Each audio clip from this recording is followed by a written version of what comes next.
I just had a session with a woman who miscarried at 12 weeks almost a decade ago. And for people who've been through this, either as the mother or the father or grandparents or anyone connected, you know the incredible grief. And there's also this incredible cultural layer on the top which says it's not a big deal. Just try again, it'll be okay, these things happen. Yes, these things happen, but there is an incredible loss, even when the child is so little. 12 weeks is so tiny. And part of that loss is made worse by the fact that we don't acknowledge that it's a soul coming in. And today the session really spoke to how we don't acknowledge the transition the mother goes through. So the minute she discovered she was pregnant, she began to feel like a mother, and she was growing a baby inside her. And she, at that moment, left the identity of being a woman who had never carried a child. She never again could go back to being that. And she stepped into the identity of a woman who was carrying a child.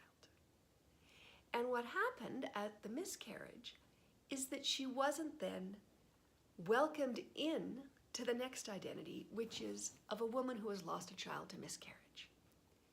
To the other world, she looks like someone who's never had a child. But inside herself, she knows that she's not that person. And so much of the pain around miscarriage, and there are many different levels of it, but one particular level is that it's hard to know who you are. You're not that. She's not who she was, but she hasn't been culturally validated to be who she is. And we talked about all the ways that mothers and parents can lose children, at miscarriage, through abortion, at stillbirth, at birth, and there's so much pain involved in all of those. And the further on it is, at least that pain is validated. So when a woman has to give birth after a stillbirth, we understand that that's an incredibly difficult process, and she's socially validated in her grief. Or when a child is born and dies soon after, we validate that. But when it's so early that it's not visible to the world, it's not validated. And that in-between stage can be incredibly difficult. So the work we're doing and the ritual we're planning is around welcoming her into that new identity in her community of someone who has lost a child through miscarriage.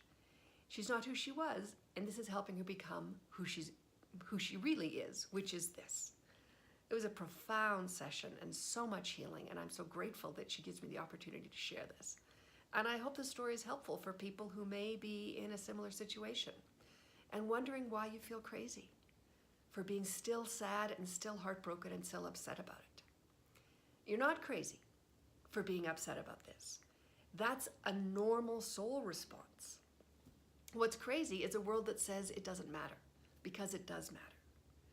So if you're feeling this grief, no matter how long it's been, a week, a year, a decade, really honor that and take the steps you need to find the soul healing you need, because the healing can be found, but it requires claiming the truth of the experience.